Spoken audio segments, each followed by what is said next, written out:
Welcome to Forever Exiled. I'm Justin, aka Tags. And I'm Tyler, Wrecker of Days. Weren't we not doing the 10 seconds anymore? Didn't you come up with some fancy way that didn't matter? I don't need the 10 seconds anymore, except that for some reason, sometimes the road after 10 seconds is like, and then just has messed up the whole thing. So we start and 10 seconds in, it stops. So now I just do it out of safety. So okay, so that's the thing. Okay, it's not really. I don't need the sound floor anymore because things are awesome. But things are awesome, especially all your GBs and things. We've been trying to start this podcast for like 40 minutes. An hour. Seriously, it's so stupid. And listen, if anybody could tell me, Discord, I can't hit the stay on top button. Anytime I hit stay on top, it goes right to the back. That's right. It never comes up again. It's so stupid, mother effing. Anyway, episode 309. Forever Exiled, here we are. Big shout out to our Patrons. Thanks everybody who resubbed up this week. Patreon gets access to After Dark. It's our podcast after the podcast where we keep talking about stuff and things. You also get to the sexy supporter color on Discord, a card, and a sticker. So thank you to everybody who supports the podcast. We really appreciate it. How was your week, Ty? Wait, I closed Trello. Oh, and I'm loading Pod Page instead. Yeah, that's the wrong one. Trello. How was your week, bud? Shut up. I don't know how my week went until I bring up my notes.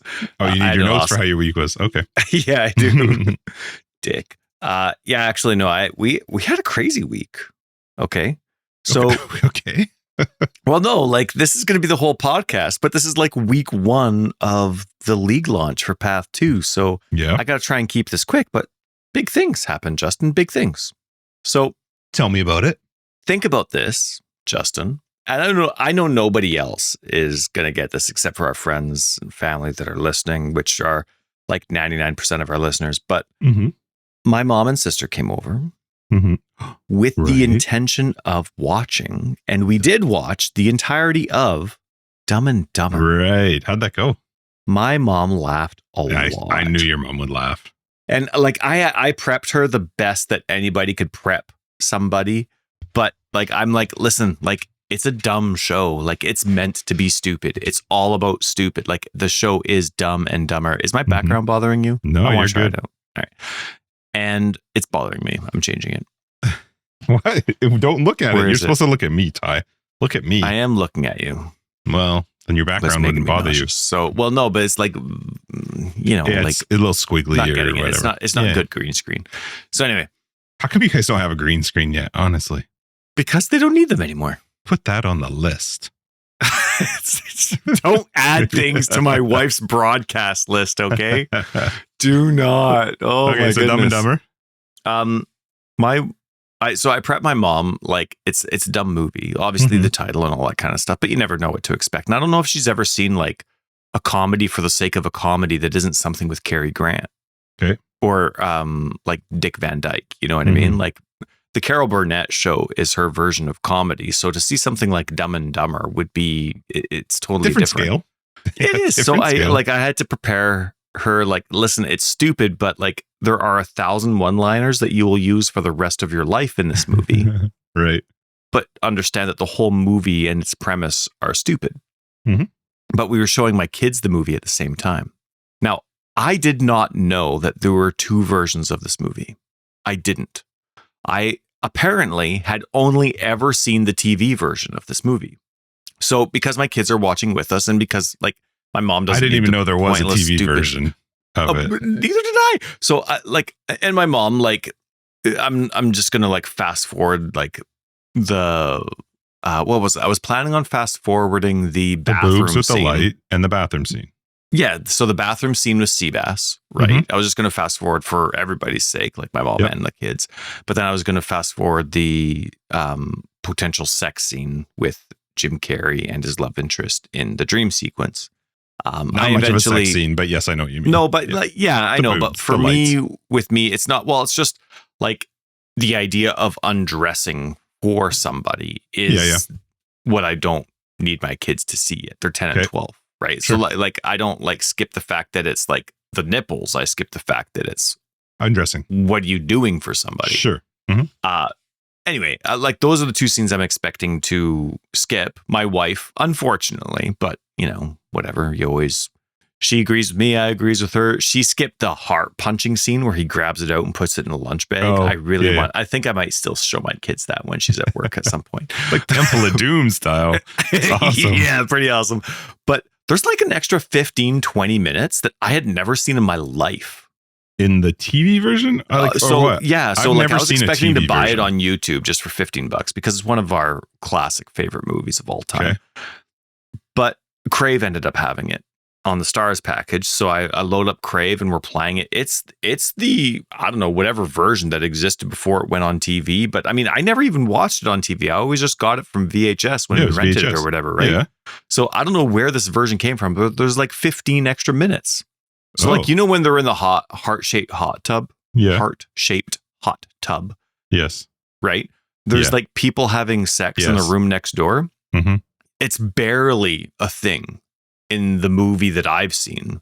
And in this version, there's like 2 minutes of Jim Carrey listening on the wall. Like, yeah, that's normal. Go get her. Go get her. In it. That's in the normal one. It's a long time. It is a long one. But there's a lot. Okay, then you've seen different versions than I have because there was literally like. That thing made me uncomfortable watching it with Logan.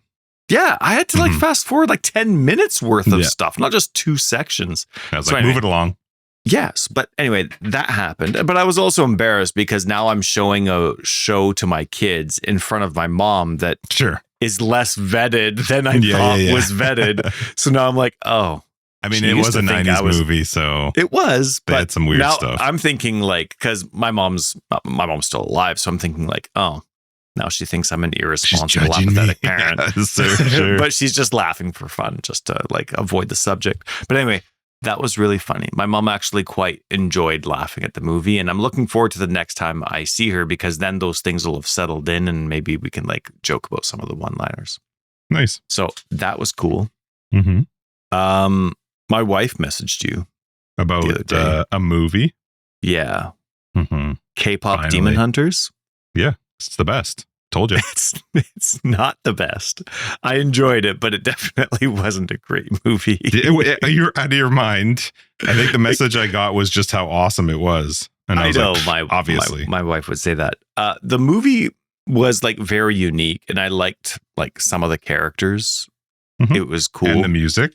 Sure. Yeah, the music. It's not my style of music, but whatever. You're going to be It's kind of like, I'm like those characters that like are moving their shoulders, even though they don't mean to, because the music's catchy. But yeah, because you have a hard time with fun. I know. Not fun, just happiness, joy. Okay, you got me. No, it's just not my style, but it's fun. Like I like rap, right? That's like really my primary thing. And some of the rap was cool, but other than that, it was catchy, but not. Did your kids like it? On my playlist. Oh, kids loved it, but they'd already seen it. So they were showing it to us, and my wife and I hadn't seen it. It was just one of those things where it's like, I've seen that movie 1,000 times. You know what I mean? Like the story itself, like. Oh, it's nothing. Yeah, sure. Yeah, right. Like the story itself is like, oh, I like gotta like a secret, but like I can't like tell people that are important to me. Nobody talks like that in the movie. No, of course not. Until like the 90-minute mark, and then it's like, oh, and then I have like an emotional breakdown, but then it's like that's what like saves like the story and stuff.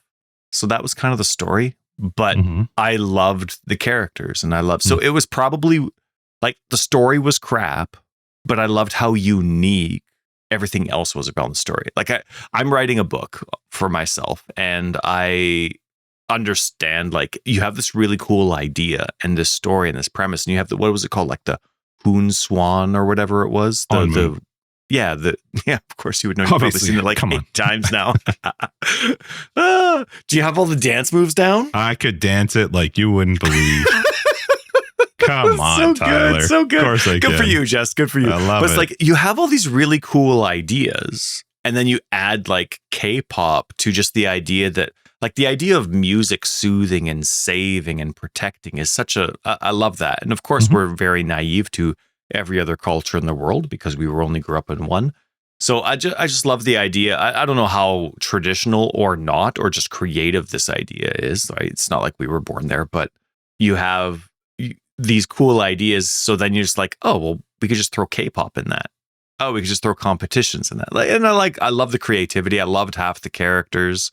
Unfortunately, like the stepmother was like the most idiotic of them, and that was story the lady who was taking care of her. Yeah. Right. And so that's disappointing. So, but I get the idea of like, you have this amazing idea and concept. So what story do you follow to bring this concept to life? Mm-hmm. You know what I mean? And so obviously to me, the story was stupid, but some of the characters were great. And the morals, of course, were fantastic. So it was overall, it was good, but I'm not. I thought the story was fine, just fine. I know you do. But I saw it finally, Justin. Good. I'm glad you did. I don't hate it and I don't love it, but it was great. Did I tell you that my brother texted me a few days after we had all their kids over? We had all the nephews and nieces stay over with us when my sister was down one night. And so they wanted to watch that K-pop one, which was amusing on its own because I had to call both of my siblings to make sure that they were all right with me showing this movie to their kids, because their kids were scared that they were going to get in trouble if they watched it because their parents didn't think they were allowed to. And I was like, like demons and stuff? Because it's demons. Yeah, of course. My mom would be like, I'll pray for you. So they all watched it. But then I think like 3 days later, I got a random message from my brother, and all the message said was confirmed, I hate you. And I was like, I just sent him back a question mark because I was trying to think, like, what happened? Like, I didn't sleep with your wife. What are you I don't remember on? what happened. And he's like, that playlist has been on repeat since they left your house. Oh, that's awesome. Like, you're welcome. You don't eat it. You're dancing and singing away. Yeah, that's right. Well, it's funny because my kids have, on no joke, like the next video game they have together, they're playing Path of Exile 2 together. Nice. And almost all the time in the bathroom, we have Google Home in the bathroom, and they have their playlist and they say their song. And hey, Dad, could you put this on repeat for me? It's Path of Exile 2 music. It's like whatever boss they're in the mood for. Nice. And I'm sorry, so Camille and Camille Jr., but now it's Path of Exile 2 or like it's a 50-50 split between K-pop demon what hunters. A combo. That's amazing. So funny enough. So okay, so like not my favorite movie, not a great movie, not a bad movie, but the name was stupid before I saw the movie, and now it's a great title after I've seen it. And you did call me on that for sure. You did call me on that. Well, they should have taken out K-pop, in my opinion, because that was one thing that I think turned people off. It does fit, I get it, but like old people like us are like K-pop. Well. Exactly, except the fact that who has anything negative to say about the movie except for me? Nobody.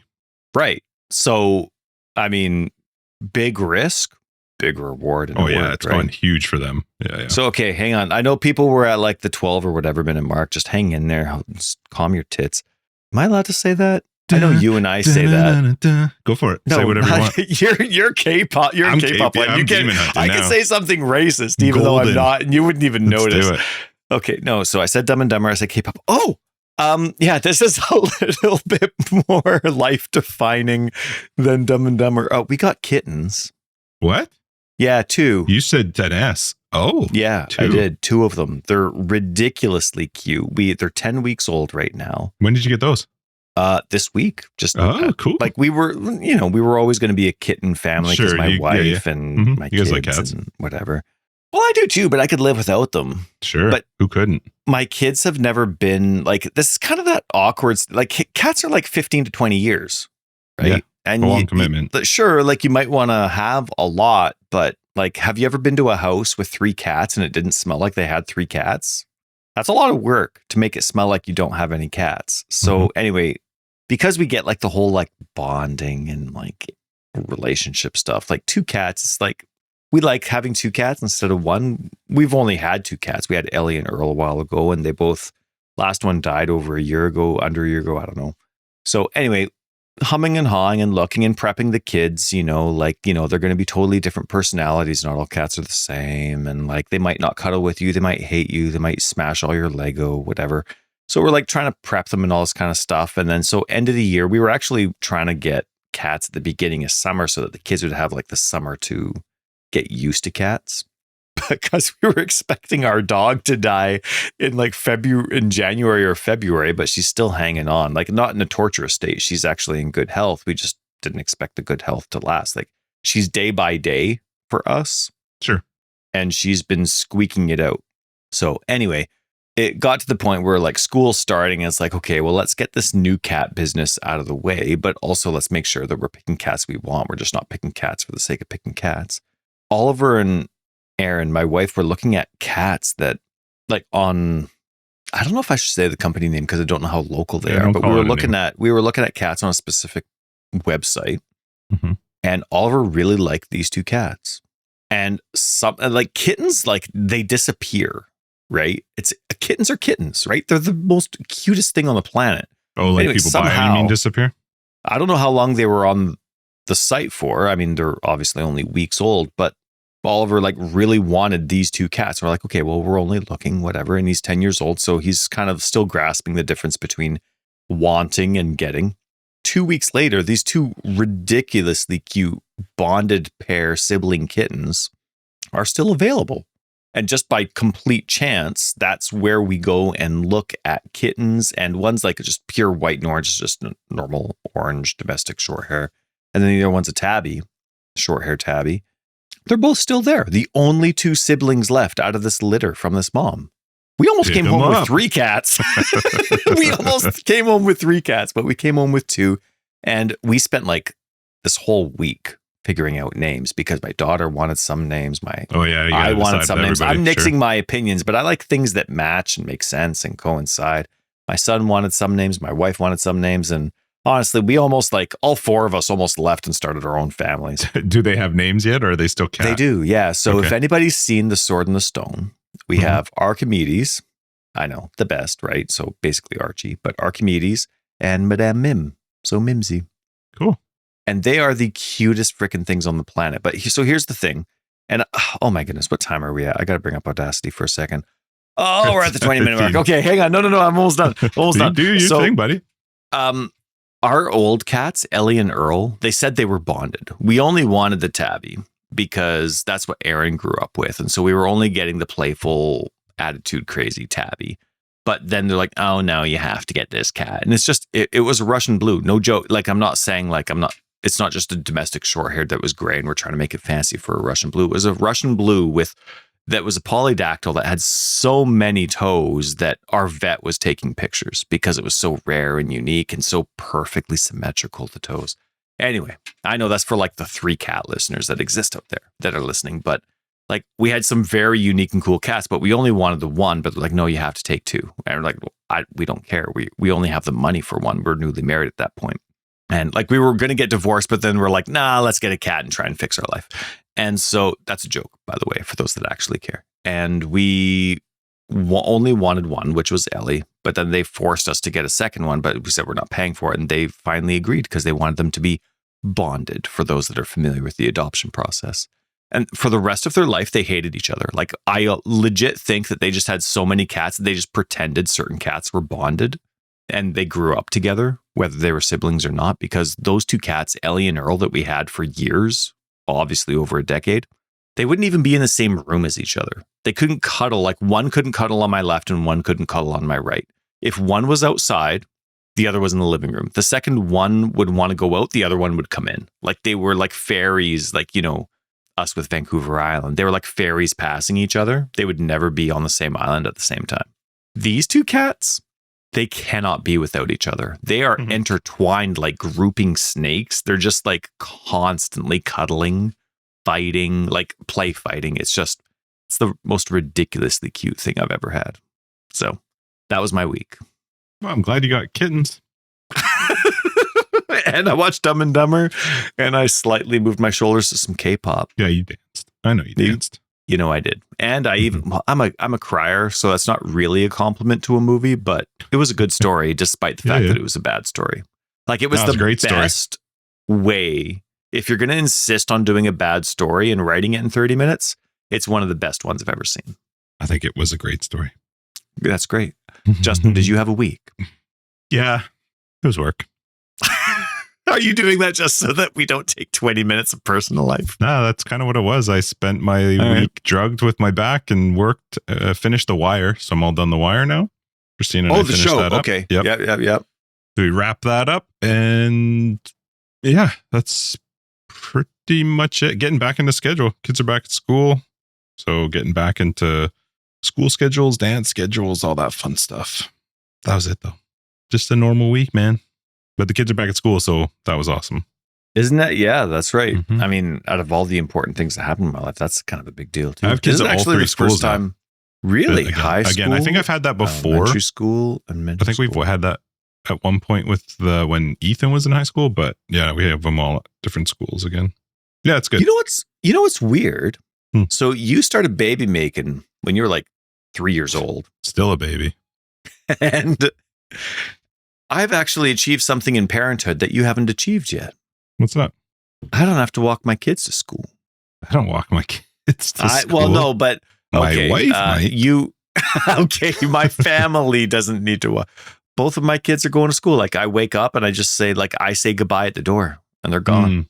Maya would if she was allowed to. She's just a nuthead and would turn left and start walking somewhere else. So she's crazy. She'd be like, nah, I don't feel like it today.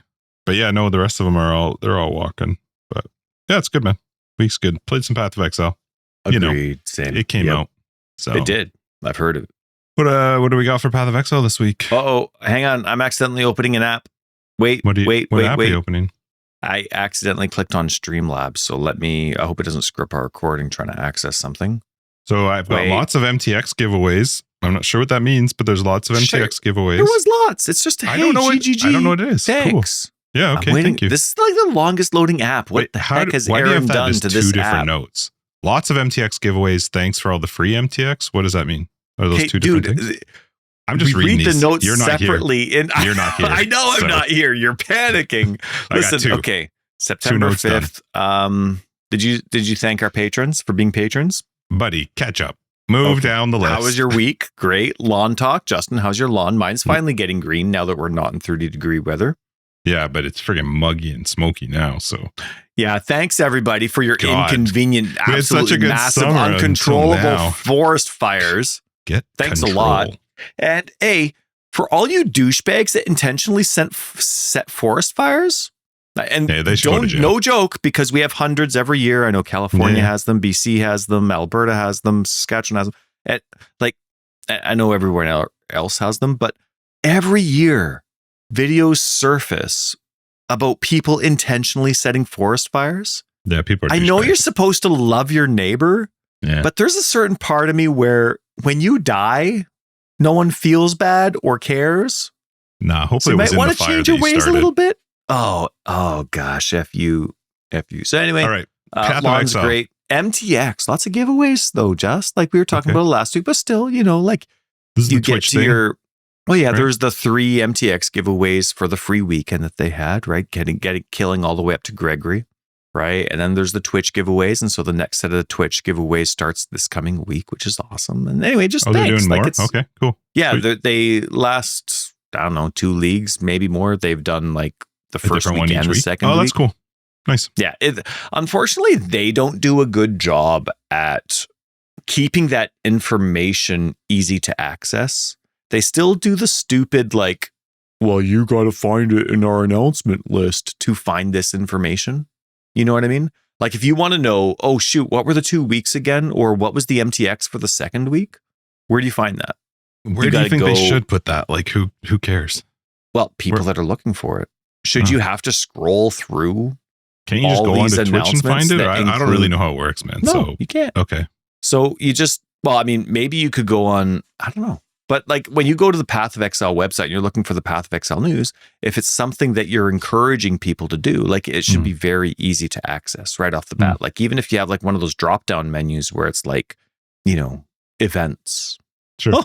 We don't want them to go the event route again. Oh, are you kidding me? Look at those calendars. Look at the calendars. Yeah. Anyway, thanks for all the free MTX. And again, this is just Justin and I specific and those that were invited to all the different play tests that they did. But thank you again for the amazing controllers that you gave us just for the sake of showing up for your event. That was cool. Still playing with your, what are they called? Path of Exile 2 Xbox Elite controller with all the cool. Have you played? Yeah, I dropped it so many effing times, and dude, this is like a freaking grenade. If it touches the ground, pieces go everywhere. Well, do you keep the little flaps on the bottom? I debated taking them off and just not because I don't use them. Mine are off. Mine. Oh, maybe I should just take them off. But have you tried using the flaps at the bottom? So for like, you can't map them to something different. You can't? No, you can only map them to like the A, B, X, Y or whatever. Like it still functions the same. So you don't get 4 more buttons. Oh, so they don't have elite controller support? No. Oh, so should we make fun of them for giving us elite controllers, but they don't support? I kind of don't mind that because like this controller is way too expensive. Yeah, so you're talking a $70 controller versus a $200 controller. Yeah, that's not cool. So to have benefit for that in the game, I don't like. So I like that they didn't. Justin, we agree. Mm-hmm. Yeah, but I don't have the flaps on. I just put those back. I thought about that just this week to take them off. I should have. Mm-hmm. Except that sometimes I just like feel them while I'm playing. Like my fingers rest on them. But yeah, it's a good idea. Anyway. But these things, man, these thumbsticks, I don't know how I haven't lost them because they have taken off on me a number of times. Yep. Wow. You must be a much more aggressive controller player than I am. If you haven't. Sometimes it just slips. I shake, man. I got drugs in me. So sometimes like my hand doesn't hold the controller super well. I can't make fun of you for anything. And You're then probably it just intentionally not going to get back surgery just so you can stay on drugs, just so that people can't make fun of you. Yeah, right. I try. Oh, that is something that happened this week. I tried to figure out my first appointment, which is currently scheduled for October 2nd. So I got to wait a minute. 2nd. And I've said, get me in there if there's a cancellation. So good for you. And October 2nd is not far away, so that's exciting. In Canadian medical it's funny actually, when I was talking to the place that's going to be doing it, she said, "Oh, so how long did you wait for so and so, the neurosurgeon that I've been waiting for, who's like a big deal in Canada, so it was hard to get into him." She's like, "How long did you end up waiting for him?" I was like, "It was like 8 months." And she's like, "Oh, that's not bad." And I was like, "Well," and she laughed. She's like, "Okay, I understand what you're saying," but she's like, "I was just talking to somebody who was trying to get into another neurosurgeon, and they'd been waiting for over 2 years." And I was like, "Ugh." Yeah. Stop trying to make me feel good about something that's taken forever. Taken forever, exactly. Welcome to free medical Canadian care. I need to go to the bathroom, Justin, then we can talk about this week in PoE. Okay. Back. Thanks for your patience. Cute cats. Did you zoom in like I asked? Staring at something. Me. Yeah, they're cute. Yeah. Still cats. But oh, love you. So this week in PoE, in GGG land, it was just a bunch of fixes, awesome fixes, great fixes, huge fixes, big B patch fix. Mm-hmm. Yep, and all good things. All good things for the patches and the fixes. Out to you? Like anything mattered to you? Anything? I mean, obviously they're all good and there's all improvements, but. I actually read through the entire B patch, mostly because I was just trying to find any of the things that might affect my stuff. No, not that I can say specifically that I can remember that stood out. Monster alignments and boss alignments, things like that. Patch fixes, bug fixes that you probably didn't realize impact you. But yeah, like nothing build specific. There were some surprising ones to me that are still not fixed, but yeah. Probably still trying to figure it out. The one, it's the silliest one, but try moving Navali in your hideout. She ain't having it. You move her, she comes right back. Navali's in the game? Yeah. Oh, that's cool. I will try not to say things. I don't want to spoil anything. I do not care about. This is like the only game on the planet I don't care about spoilers on. Because I would like to speak about some things that are related to the new, obviously, thing. So let me just say, it's going to be fair that there may be spoilers. If you have not completed Act 4 and the interludes, this is probably not the episode to listen to until you have finished it, because I don't know how to talk about stuff if I can't. But I really don't want to spoil stuff for you, Ty. So if there's certain things that, I don't know. I'm not worried about it. Okay. I didn't even care that, the Shaper and Zana were related. So, I mean, it was cool, but I found out before I found out. Right. Yeah. So Navali, she just won't move. Once she comes to your hideout, you can't move her. She just is like. Aren't those the weirdest things to get shipped? Like I'm always bizarre. So curious. Like same thing with me. Like I'm playing through and I'm going with minions. I'm having a great time, by the way. But my minions are still having the same experience they always had in Act 1. So who's testing? Minions. It's like, okay, we're skipping straight to Act 4. Okay. Typed in this boss is doing good. Like I'm so curious what the threshold and the requirement is for, because it's such a huge game. So how do you get like 7, 12, I don't know, 15 testers? I don't know how you can properly test this game. Like there are so many things that I've gone through where I'm like some of the bosses. I struggle to understand how they tested some of these bosses with a normal build that you would normally have at that point in the game. Because like at a league start that's just gone like SSF. You don't design the game around SSF, but every league start is SSF until a certain point. So those bosses. I had 2 boss fights in Act 4 where I was like ready to smash my machine. I was getting so mad. I think I told you.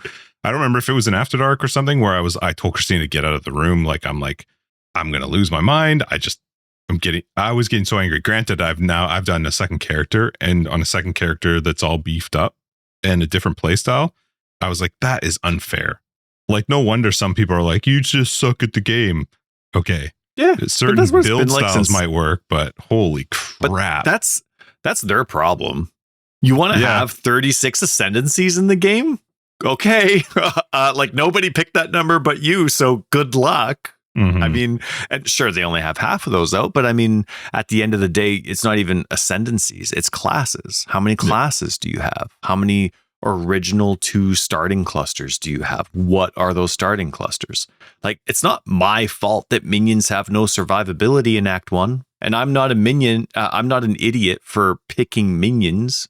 When I have clusters nonstop that are minions, when skills are nonstop minions, I have snipers and I have skeletal warriors. I have this. Like, I'm not an idiot for picking this.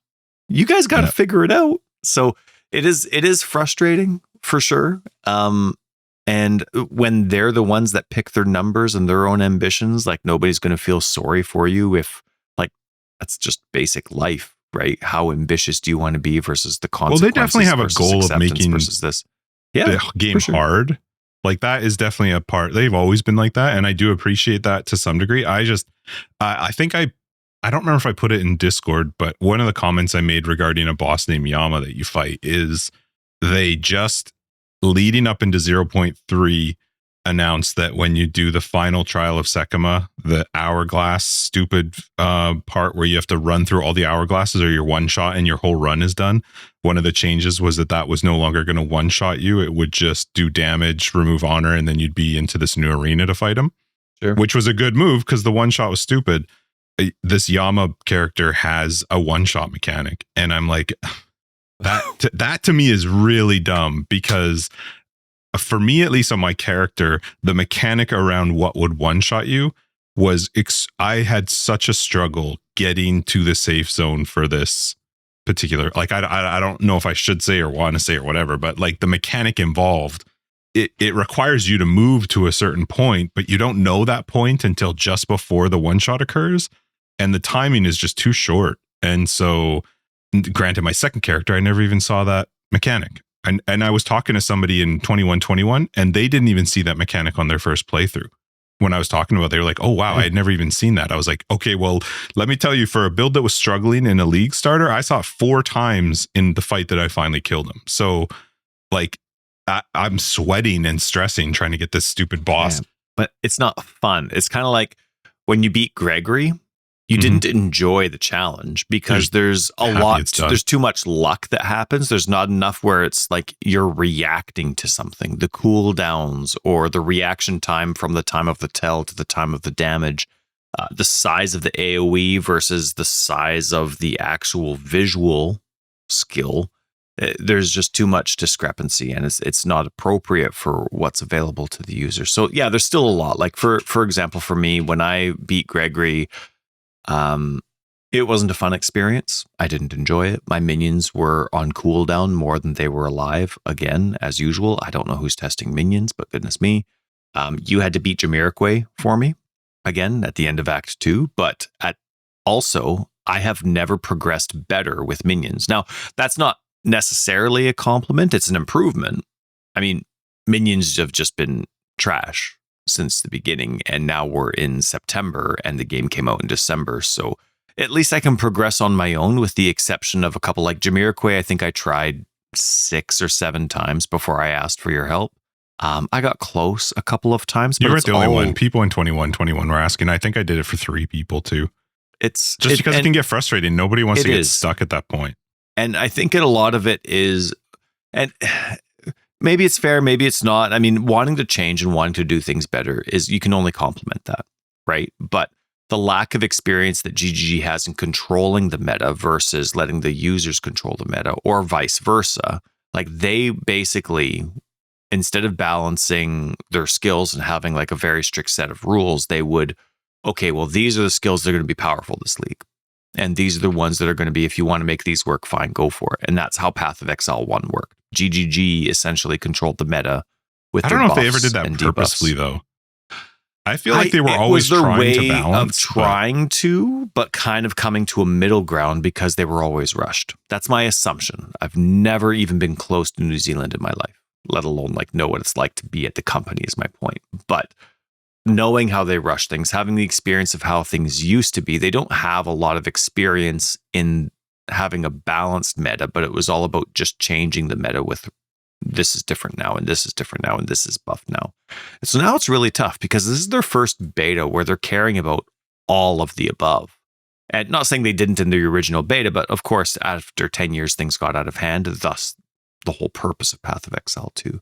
So I get the frustration and where a lot of the complexities lie, and there's so much that we don't understand as users that they have to go through to try and figure out different balances. It's beta still. Can't forget that it's beta. It's not just a league release. Yep. They added a league, but this is beta, so suck it up. And they still, on PC though, need to put something on the loading screen, the first screen, to tell you that. Still don't. Still doesn't, and it drives me crazy because there are so many people right now crashing, and their game performs horribly when there's a lot going on. Right now, it's the worst I've ever played Path of Exile 2. You know what? Actually, I just turned it on last night to play a couple of hours before I went to bed. And good news is this is the first time I stayed up way past I should have gone to bed because I was enjoying the game. Nice. So GGG, take that awesome as a compliment because that's good. Going in a great direction. But I almost had to turn it off because it was so laggy. Logan's PS5 crashed. Like the PS5 couldn't handle some of the stuff that was going on. And I have a beefy computer, and I was talking to other people who have beefy computers, and there are certain things that are happening specifically related, it seems, around Abyss, where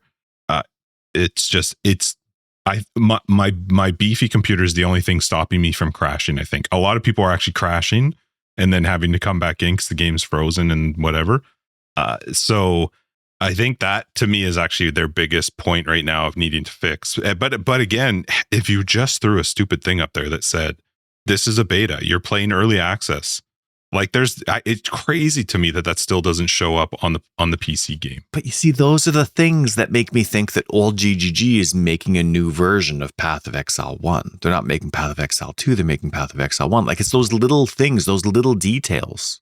Yeah, you know what I mean? That's such a simple thing to excuse a lot because I will give them. You can excuse a lot of stuff. I actually think that's fair. They're in early access, they're beta, they're still trying to figure stuff out. Stuff's getting tested, and it's up to them to choose what's important to fix at the time. Yeah, right? I know that I'm playing in early access. I paid for an early access. I just think it's crazy to not have something that says you may find bugs. There may be bugs. There may be problems. Just something. You see it on almost every game that comes out in early access, especially with the free weekend you just had. Yeah, I wonder how that went for them. I'm curious how that. Speaking of all that kind of marketing, Carbot Animations, which is a YouTube group that does funny animations regarding the video games that they're playing. Okay. They have maybe over 100 episodes of Elden Ring, so I kind of got into them with Elden Ring. So many of their videos are really stupid and I don't laugh once and I just think they're ridiculous. But the other, so many of them I laugh a lot. And so therefore I'm a fan of Carbot Animations. GGG sponsored a video for Path of Exile 2 for Carbot. Was that the one you sent me? For them? Yeah. Yeah, it was funny. And so GGG sponsored it. But the thing that I love about it is that Carbot did not hold back any punches for the state of the game. And unfortunately for GGG, the one league that they decided to put forward, like they're having horrible load times and they're having like some pretty laggy stuff. So, but it was really funny. It was nice to see, like, I remember in Path of Exile 1, I was like, I'm loading up the game and I'm like, free to play game. I don't see that ever advertised on Microsoft ever on Xbox, like on any of where they have all their advertisements, anything like that. And I would, I'd have these little comments like, man, I don't know what it's like over there for the team, but I would love to see just like some ads every now and then. Like, I just want to see them grow, you know what I mean? And so it's really cool to see them throw this money at Carbot and of course other areas that I haven't seen yet. But the Carbot animation for it was really good and I enjoyed it. Yeah, it was clever. So, it was fun. Yeah, it was. So I'm hoping for the best. Like, this is the best patch build, not like personal build, though that as well, but this is the best version of Path of Exile 2 that I've played so far. Sure. I had a horrible experience in Act 1, GGG, if you're hearing this. Like, my minions are on cooldown instead of in gameplay in Act 1. I just can't do it. And with the changes that have been made to supplement damage to make up for the fact that my minions are on cooldown, with the changes that have been made, I have less options available to me. That being said, I've still progressed better than I ever have. I was still able to eventually kill said bosses with my minions, despite the fact that I was running around without my minions for the majority of the battle. I was still, the extra damage bonus wasn't the fix, but it actually helped me progress on my own, which is good. I mean, obviously the archetype still needs a lot of work. None of my minions, none of the menus tell me what my skills, my minions actually do for damage.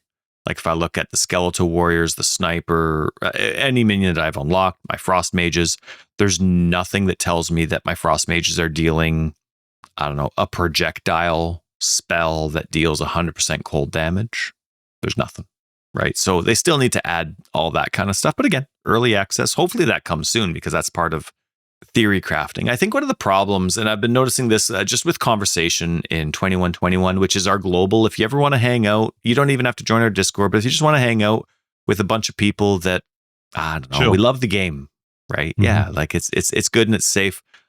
Go into global 2121, say hi. We're happy to hear your complaints and your loves about the game. Or Discord. Yeah, Discord's awesome too.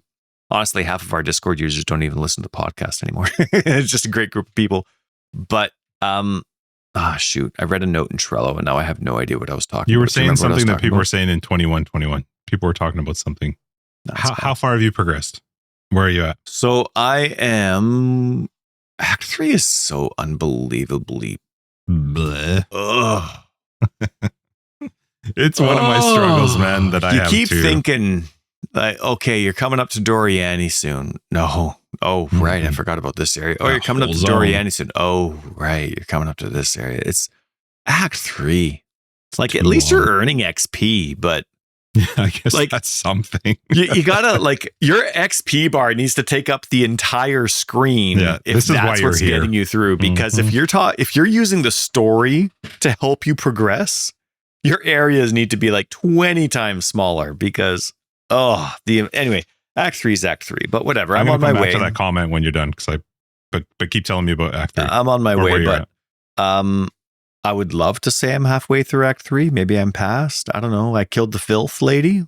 See it. Oh, Justin. The big fire guy with the stupid lava. Yeah, the one that in Act 3 from the Matlin. No, from the. I killed him at the proper level. Hey, but maybe not with my build. Not with my build. I had to use a version of minions that I knew was strong, but it has nothing to do with my build. So I had to use minion instability. Okay. But I did it. Nice. With like no space left, but I did it. My frost mages had no hope. Are you like, it's so stupid to me where my frost mages spawn in the lava. Oh, really? Like, screw you, GGG. Come on. Like, it's like when I'm fighting the druid in Act 1, my minions spawn in the middle of the corrosive stuff. Right. Like, just come on. Right? It's been 8 months. Like, come on. Somebody play minions at the company. I had skipped that boss because I don't like that boss. And then found out when I was in endgame that you have to do that boss to be able to upgrade essences.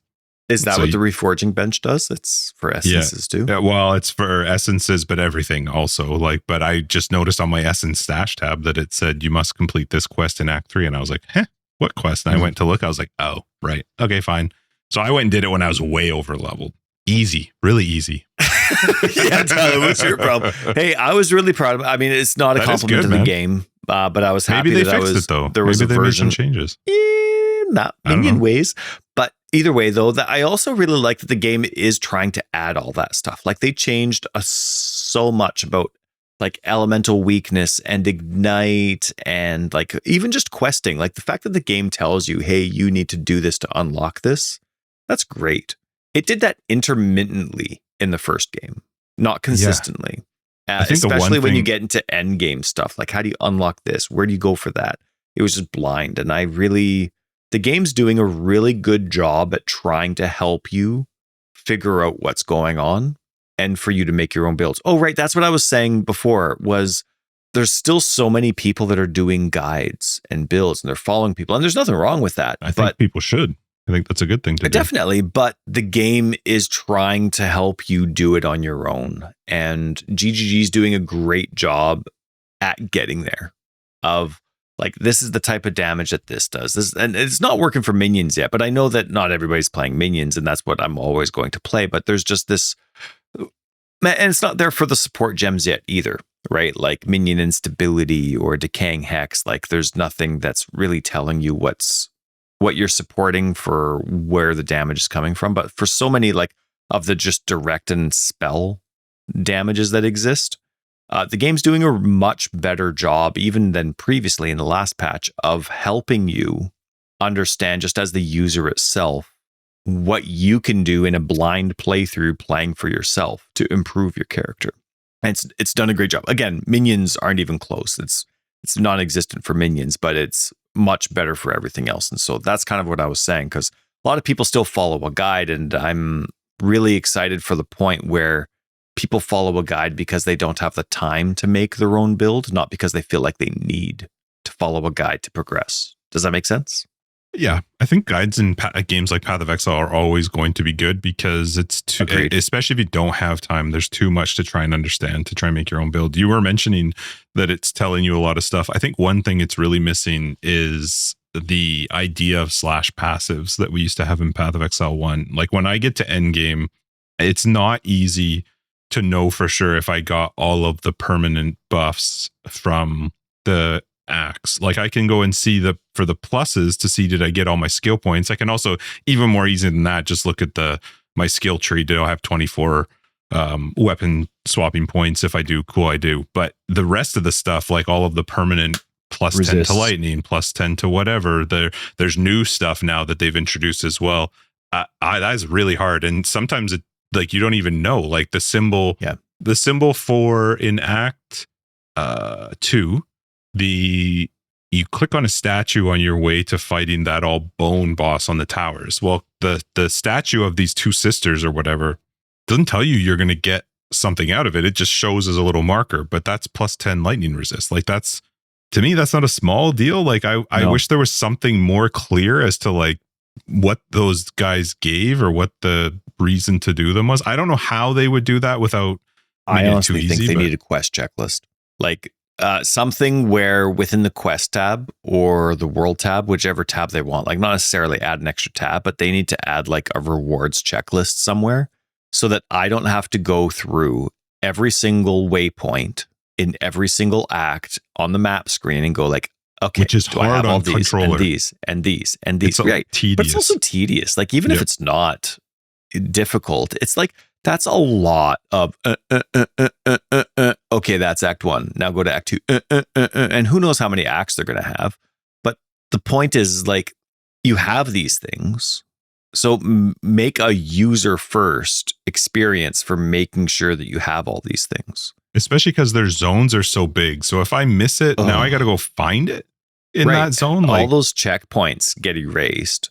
Yeah, I don't know where you have one, and you have one waypoint for the entire area.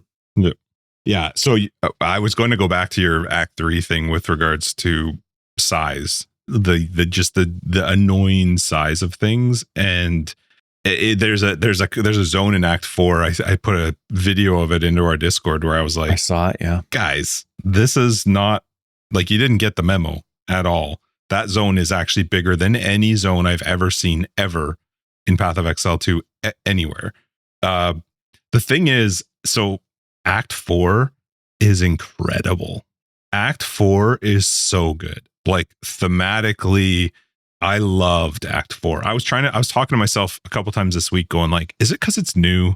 Like, did you feel this way about Act 1 and 2 and 3 at certain points, like where you really, really enjoyed it? I don't think I did. Like, the theme in Act 4 and I actually liked the story, the voice acting, all of the things that were going on in Act 4.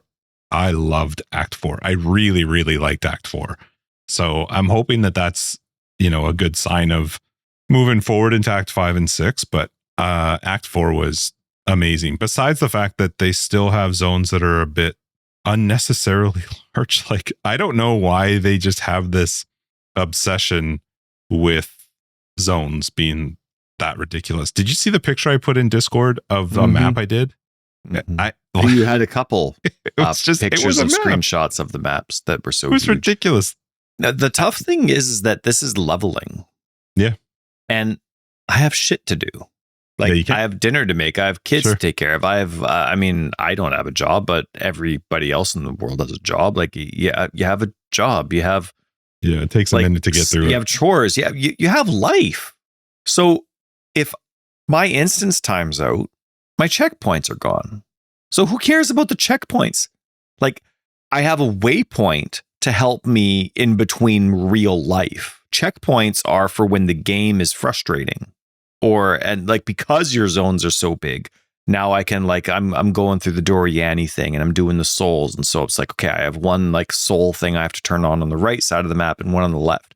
They have checkpoints there because they made the areas so huge. I collect the checkpoints before I turn in and put in any of the souls so that I don't have to deal with all the extra mobs spawning. So I literally will find the two, get both checkpoints first, go to the first one, place it in, hit the checkpoint, go to the second one, place it in, hit the checkpoint, go back to the waypoint, which they didn't always have that checkpoint at the waypoint. So I'm glad they added that.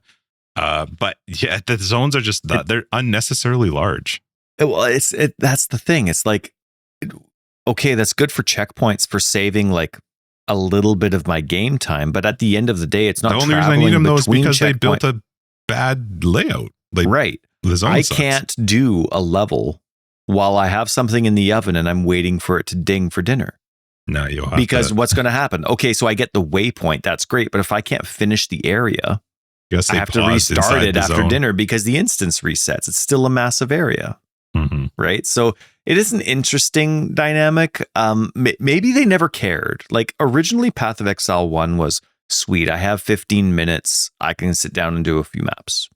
But then they added and then they added and then they added. And all of a sudden maps turned into and good for some people, bad for others. Just depends on your lifestyle. But all of a sudden, depending on how you did your Atlas passive tree in Path 1, you did not have 15 minutes for a map.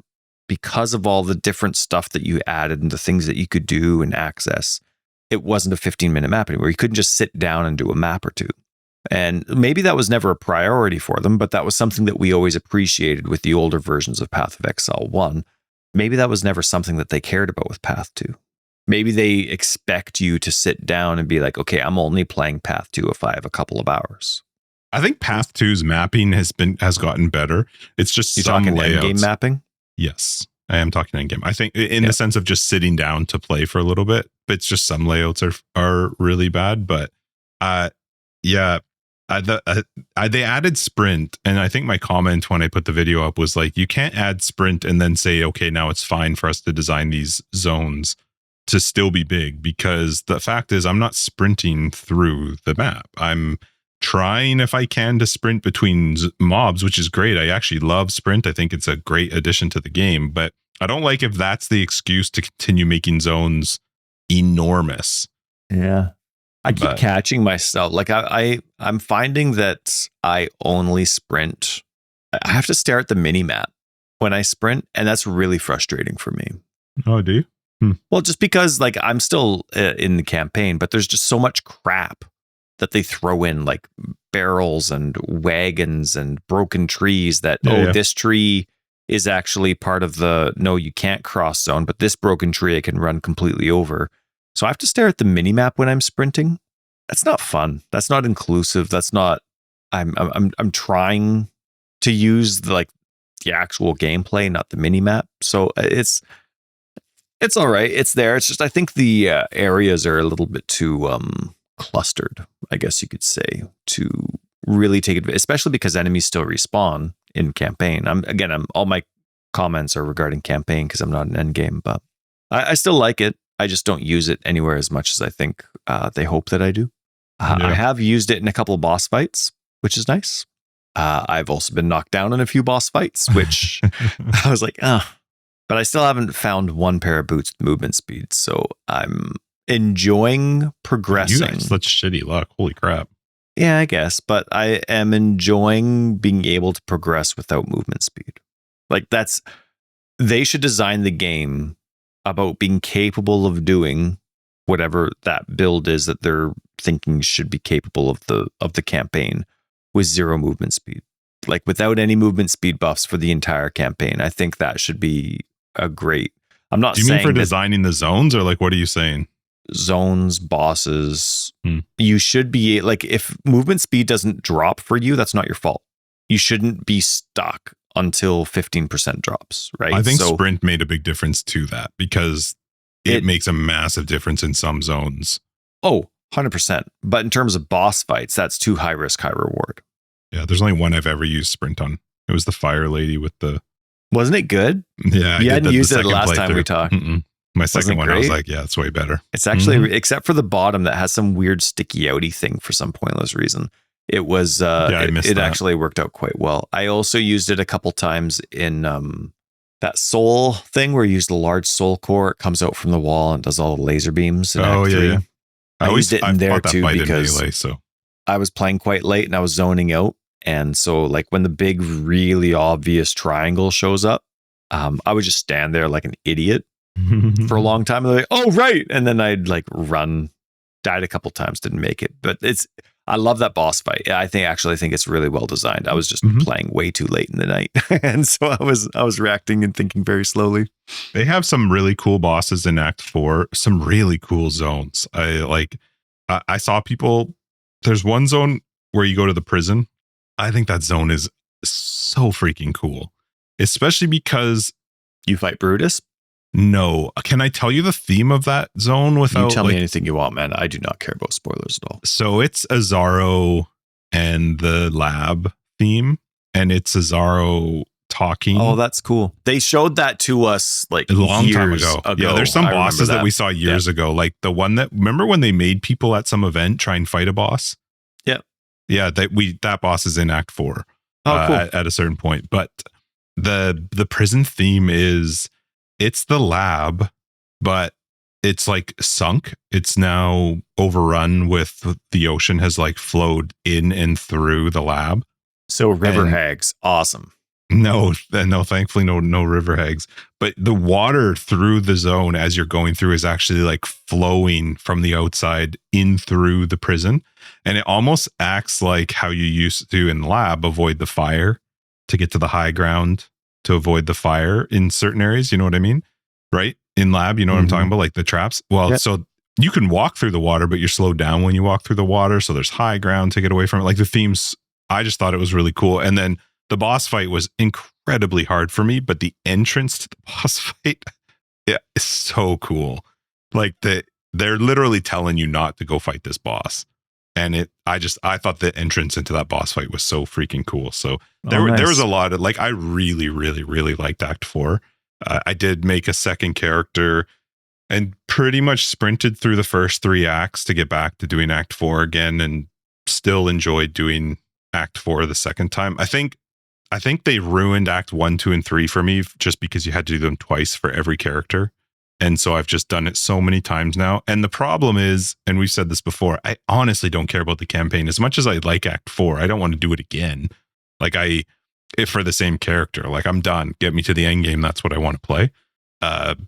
So I'm glad that you don't have to do those again. But I just thought Act 4 was great. I really, really liked the theme behind the different zones. They're all different to each other. Like, it was just, I thought it was really well done. I really, really liked Act 4. So why are you on a second character, and what is your second character? Do you want to know why I'm on a second? Okay, there was one comment. I'm pretty sure I already know why you're on a second character, but go on.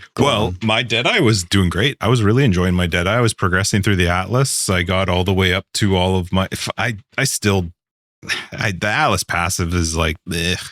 It's just not... Because that was your favorite thing for Path 1. Yeah, it's not PoE 1, and maybe that's why I just liked it too much in PoE 1, but I just don't.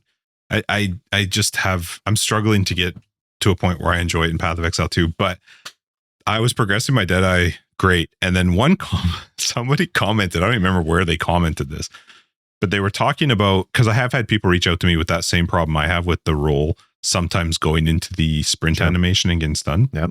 And somebody commented, said something to the effect of that, I think they said that it happened to them, but they didn't notice it because they play Thorns. And so the things were dying anyway. And I was like, wait, okay.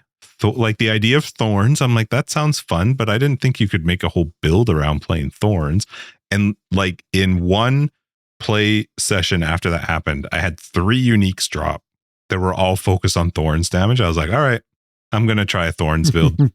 So I made a warrior, and I am...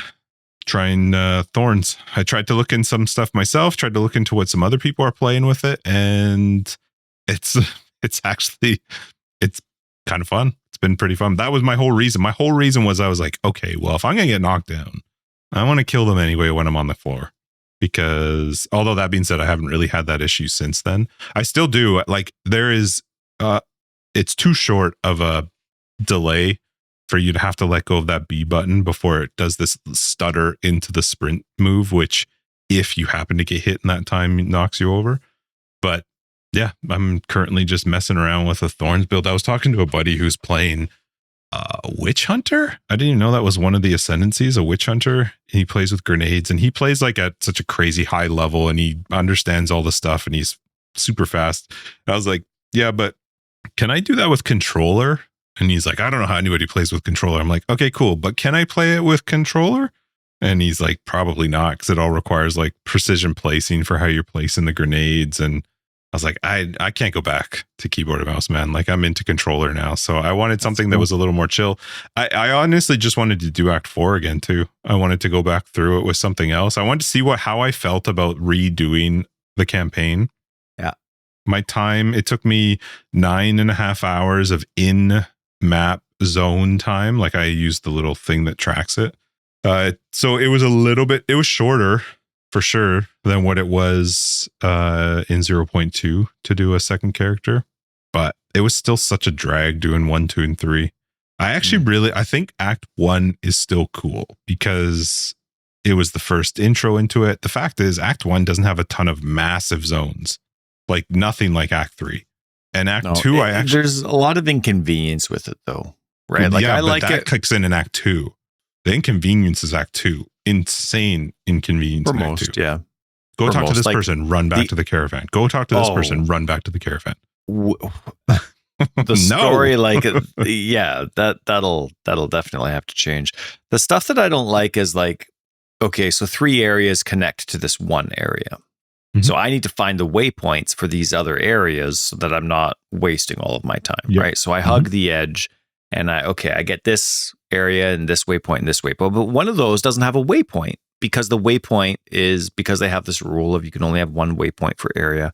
So what do I do about that one area?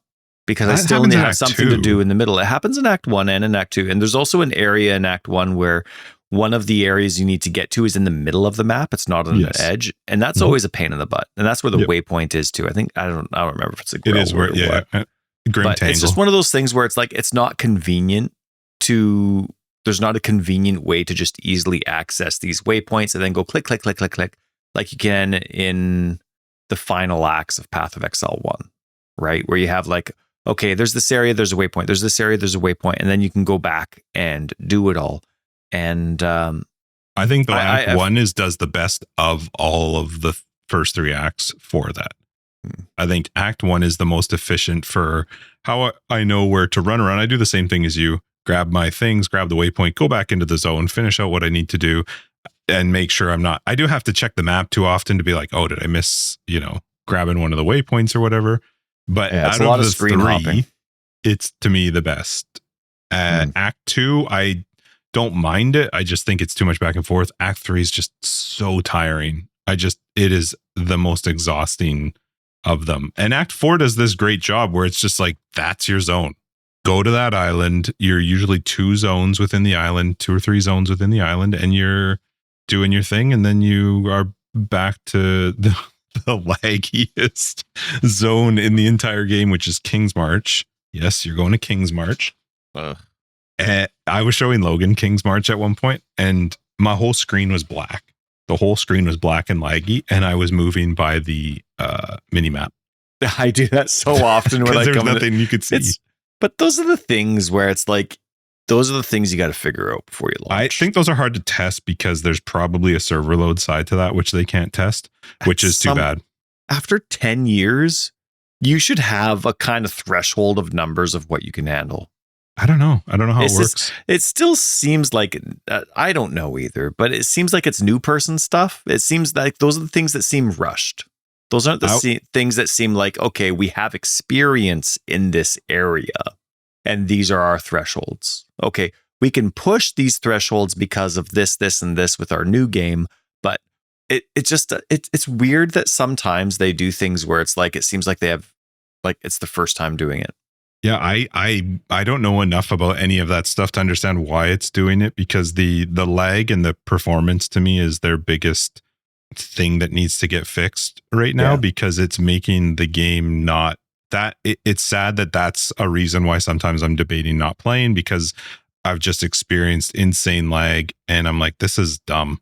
Like, and I'm still getting into that point with it maps, right? Like if I run a map that's got all abysses and it's got other content added to it, I'll be able to do it, but I won't fully grasp what's happening and see what's happening. Yeah. And then let me tell you, and this is nothing new. This is not new at all, but I hate that they are so willing to die on the hill of post-death bullshit. It is. Are you still finding some of that? Holy Jesus, man. Yes, it's awful. It's so bad. Like if I fight a mob and it explodes and puts shit on the ground, how on earth am I meant to see that? I can't see it. I have no idea that it's there. You have a mob that blows up in green in an abyss. There's green dudes that are pustules that blow up. They're like green on green on green and red on red on red. Abyss is all green. Yeah. There's nothing but green. I don't know that I'm standing on some shit that's on the, like, that stuff kills me. Like you can't, the problem is you cannot have a game that runs laggy and that can't handle it and then put something into the game where you can't see it. Like the combo of those two things just don't work. And I have a comment on combos coming for you. But anyway, combos. You're just talking about bad combos, and I hear you.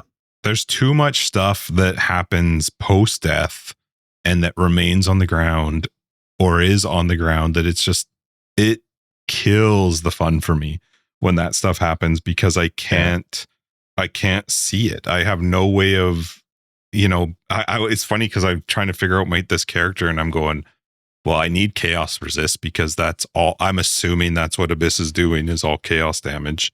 But that's the only reason that I'm building chaos, is for the bullshit that they're throwing on the ground that I can't see when the game starts lagging to the point where it's running at 15, 20 frames a second. And I'm just hoping I'm in the right spot. Bad. And I'm on my good Xbox too, and the performance is bad. I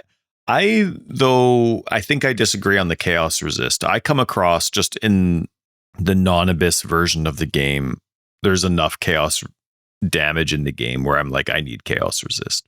And there's almost none on the tree. And well, Abyss is the reason that you really are going to want it, like over and above the other stuff. Like, I don't disagree with you. I would always like to have chaos, but I feel like the reason I'm pushing chaos is because of the shit on the ground that I can't see while I'm in the middle of a fight, because the game's just, it's struggling to keep up with what they've decided to put on the screen. You know what I mean? Like they've given me the option to put this stuff into a map and now I can't run it. Like that part confuses me a little bit because that should not have been a hard thing to test. And so maybe they're just trying to figure out how to fix that. But I have tried every version of Vulkan, DirectX, FSR, NVIDIA DLSS. Like I've tried all these different things. And my game, I think the only thing that keeps me running is the fact that it's a beefy computer, but it's still down to like 15 to 20 frames a second. And from what I've talked to other people, that's actually quite good compared to what they've been getting. Yeah. One really cool thing that I've noticed is that on console, they have that same performance rectangle in the top. You have to load up options to get it. So you can only get it when you're not doing stuff, but still it's there. I had some really bad performance as well. And the thing is with console, you don't have options. Mm-hmm. Like you have the options in the options menu, but you have no way of turning on or off or changing hardware, right? So it is something that they're going to have to figure out, especially. And I still love that this, like they're treating console and computer the exact same way. How the launches are happening at the same time. I guess I should say Xbox, because for whatever it is that Sony does, Sony just doesn't give their users a fair shake. Everything's a little bit delayed or not good enough or not shared. So I feel for the Sony people, but don't worry, it's not you, it's Sony. But either way, it's like, I love what GGG's trying to do with it. And so I'm looking forward to what it is. It sucks, of course, that they're not really handling the static performance right now, like that minimum threshold for what the worst console could be, whether that's the PS5 or whether that's the Xbox Series S. Who knows? But that's your base performance. That's what everything needs to be able to work on. But you know what? Like I've had my frustrations. I've had my internal curses, which I'm getting much better at now that my kids are older. But I have to tell you that I have, and again, I'm a Minion player, right? So it's not like my bar was very high after my initial disappointment after December and thereafter, but this is the best time that I've ever had in Path of Exile 2. I feel like I'm playing a game. I know that it's beta, but this is what I expected the launch to be like unbalanced, but playable. And so despite the fact that that expectation of mine is arriving late, or the adherence to it, I'm having a great time. Like I've played lots this week and I've had my very frustrating times. Of course, like I said, like some bosses are way up here in the echelon of things in the campaign and others are way down. And like you mentioned before, that's like just the basis of balancing builds and skills versus damage. And how do you balance what a boss is good or bad against that, but make it actually playable for so many different types of archetypes. Again, basic archetypes are basic, but still, like it's the beta stage. And so I had to ask for your help for a couple. Gregory took me a long time and I wasn't excited when I beat Gregory. I was just finally done with it. I needed help with the end of the Act 2 boss, but you know what I did do, Justin? How are you for time? I know we're almost at 11. We're good. Okay. I'm tired of pinching. I gotta quickly go to the bathroom. I'll be right back. And then I will tell you, okay. Back. Oh, you caught me mid-burp. Hope you don't catch that. So I've been having a great time, as I said. And I've been really enjoying progressing with a build that is finally viable, right? I'm not one of those sticks in the mud where it's like I refuse to play things, but I mean, I do. It's just I only want to play builds that interest me. And I'm not looking for fancy builds. There's only certain archetypes that interest me, and minions have always been that archetype for me in an ARPG. And it's really nice to finally play through the game and be capable of progressing without the exceptions that I mentioned to you before. And understandably, it's beta, so life goes on. But it has been so fun to just play minions. Like I'm doing frost mages because I like slowing people, right? And you know what's really funny? I don't know what it is about me. I like slowing enemies. I don't want to freeze enemies. I want to slow enemies. You know, it's like freezing is like, it's almost like instead of torturing somebody, it's like killing somebody. It's like the easy way out, you know, like you don't feel the pain. Like I like slowing enemies so they're like 99% slow and they're barely moving, but it's like extra torture. And that's what I like about slowing enemies.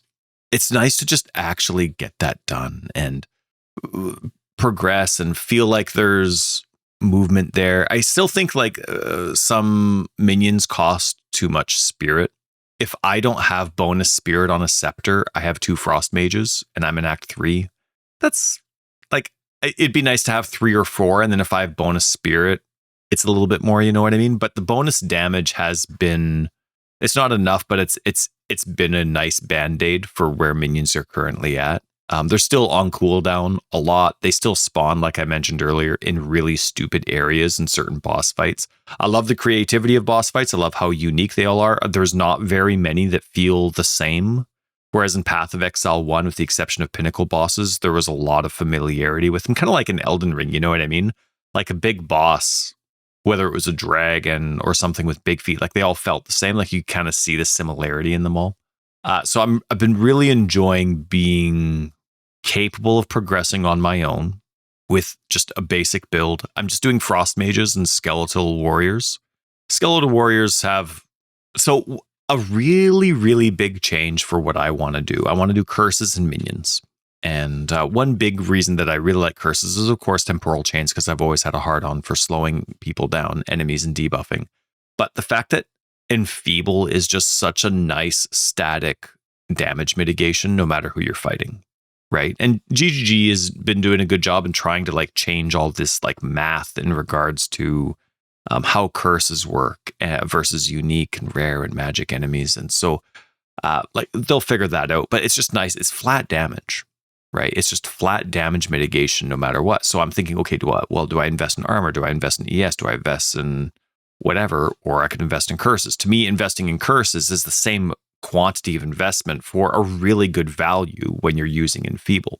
And so that's one reason that I really like it. And they changed the infinite curse duration from the Blood Mage to the Lich this patch. And whether that stays or not, I don't know, but that is completely build defining, right? Like the amount of investment that I do into curses now is completely different because so much curse magnitude is small values, but those small values add up, and those small values are, in some of those clusters, are gated behind a lot of curse duration nodes.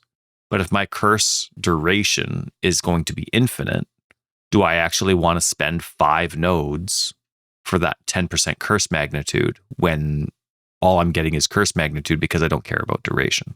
So it's been a very big upheaval to what I've been trying to do in the past.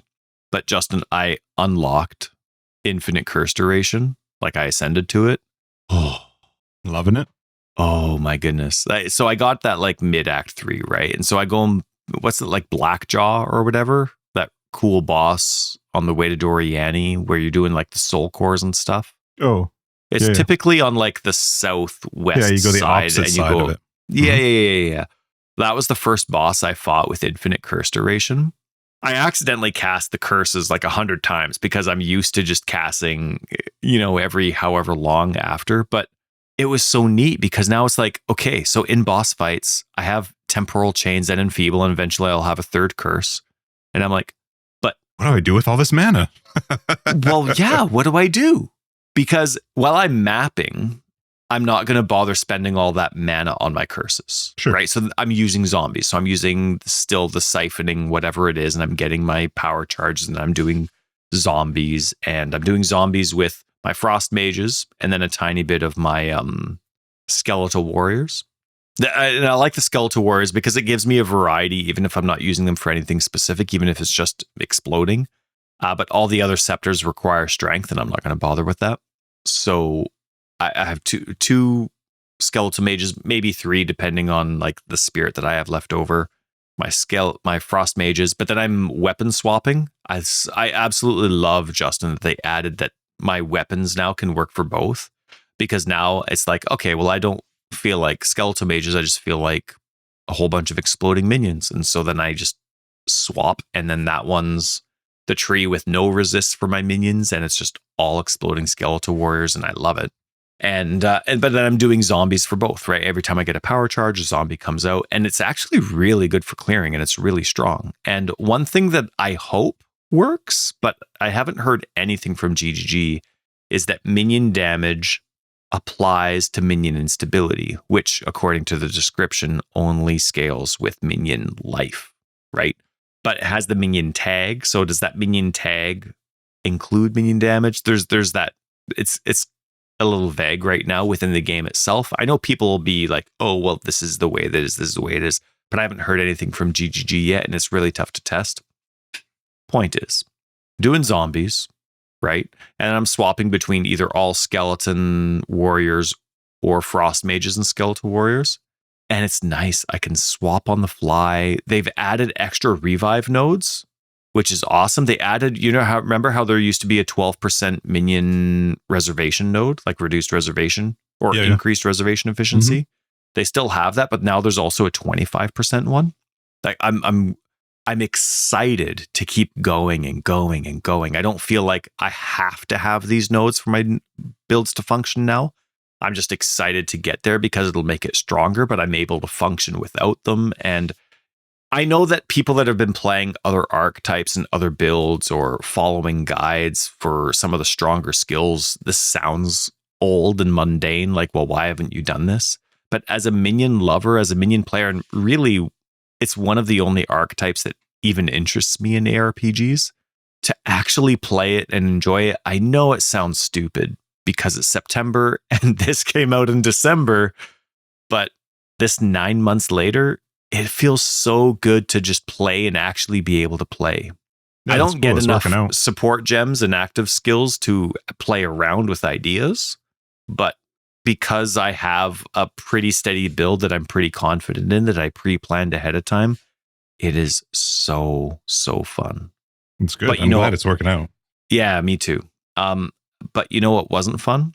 The second ascension. The Trials of Chaos is so stupid. The bosses they have are at the completely wrong end of difficult. Depends on which ones you get. Well, I got them all because I tried it 100 times. But like, okay, so listen to this. So you know the trial where they have like that big red circle that slowly explodes? Yeah. I don't know when that changed, but that takes up the whole screen now. It does. It's just at this point, it slowly starts expanding and expanding. And it's literally the whole screen. I have to move the modifier you're talking about. Yeah. Yeah. Mm-hmm. I have to move in it, but sometimes that's the best modifier because all those mods are stupid. Mm-hmm. So I have to like move an entire screen away and wait. Now try coupling that with the one where you're, what is it? That thing you have to escort, that like totem. Yeah. Combined. Oh, I know. Usually you can move. It took me like half an hour to die at that boss. Yeah, it was so stupid. But then you add like volatile, like the combinations of stuff are ridiculous. But then the bosses aren't balanced. Those bosses are not balanced. Like I pray for the Chimera. I hate that boss fight. The best fight out of all. I hate the Chimera. I ended up. So unfortunately, my wife and I, we had date night on Wednesday, and my wife and I, we had a wonderful date. It was a fantastic date night. But there was a few things going on, so we had to pause our movie a few times. And so my wife was having an important conversation. Life goes on, life stuff. And ended up being like a little bit longer than she expected. So I just loaded up Path of Exile while I was sitting next to her and was waiting. And I'm like, I was at the stage. If you thought you were just going to ascend in a quick amount of time, you're out of your mind. But that's the thing. I was so frustrated with ascending. I was playing Path of Exile while the kids were getting ready for bed and earlier in the day. And I was just like, I am going to ascend. This is my second trial. I'm pretending for some reason that the game can like feel my emotions. Yeah, it knows and I'm like, I'm just going to keep ascending and I'm going to keep getting XP until I'm like completely over leveled and I can do this. Like I wasn't going anywhere until I ascended the second time. And I was sucking. I was failing. I was getting the worst combinations. I was getting the dumbest bosses. I'm getting like these dumb whatever it was, right? All of the above. So it's this time after my wife and I have been hanging out for half the evening. We both have a couple of shots in us of vodka and we're going through and I'm half tipsy and I'm like, I'm just going to ascend here. I'm just going to keep getting my XP. I do it. That's when I do it. Against a stupid like rooster. I find I play way better when I drink too. Totally. That's just like you when you're drinking and driving in Formula One, digitally, not in real life. Everybody knows drinking and driving is stupid. And if you do it, don't. But I did it. Well, good. There you go. Tipsy, completely like more close to drunk than tipsy, but I did it 2 or 3 shots in on the stupid rooster. I hate that one. Well, it just didn't do that one. I don't know what like crazy shot it does that one shot speed. I didn't see it the whole fight. Just it wait, killed you're me gonna like see him again 800 later. times before. Oh, shh, don't. You're gonna Is see it him like again a campaign later. boss? You're Gobble gonna see gobble. him again later. What's funny? I did the one that was on the tower with the tornadoes, which I've always hated. I thought that was the stupidest one. With sprint, I got that way one better. twice. Sprint, What? way better because you can sprint around the arena while the big, huge tornado's out. But the tornado takes up the entire arena. How do you sprint can around the actually entire arena? Yeah, you can get around it with sprint. That was my only way of doing it. Because as soon as I got that, I was like, But I'll tell you what, you talk about ascending. Tell me what, suck. Just. Try ascending when you're playing Thorns in Trial of Secuma. So I want to ask about Thorns. Is it literally like how just like cast on damage taken? Is that kind of what it's like instant? Well, so the Thorns are great, but you're also using retaliate stuff so that you're basically, you can re-trigger your Thorns because of barbs and thorn. I can't remember what it's called. But in Trial of Secuma, you are not supposed to get hit because you got honor. Right. That's right. So how and do you the only do way that? to trigger your damage is to by get getting hit. So a lot of blocking, and then also running. It was so boring, and it made me so angry while I was doing it because I had to do my third ascension. The third ascension, you can't get through because I was like, well, I'll just do it through the other one, the one that you were just talking about. Because I was like, whatever, I can deal with damage. That's fine. Eventually, you're probably going to be able to have unlimited tries for your third ascension because that's what they do for the first one and the second one. You get that original drop and you get infinite. Well, they tell you what's coming for the third ascension in Act 4. Oh. Okay, spoilers. I want Justin to tell me. Okay, so Justin's going to tell me. If you don't want to hear it, skip ahead a few seconds. There is a very cool zone. Very, very cool zone. Eye of Hinokora. In Act, it's MOBA? Act 4.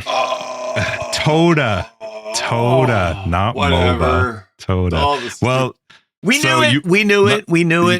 But it still hurts when it's finally there. Well, so here's what happens. You go through Act 4, you go through the zone. Beautiful, very cool zone. I loved the zone itself.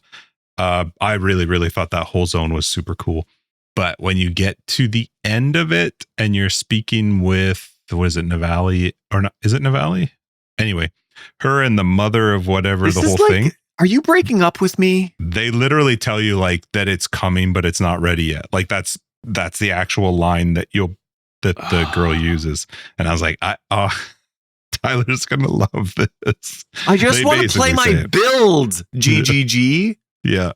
That's not Secuma. That's not ascending for me was a nightmare on the Thorns stupid one. chaos, Trials of Chaos, and that's not stupid ally totems.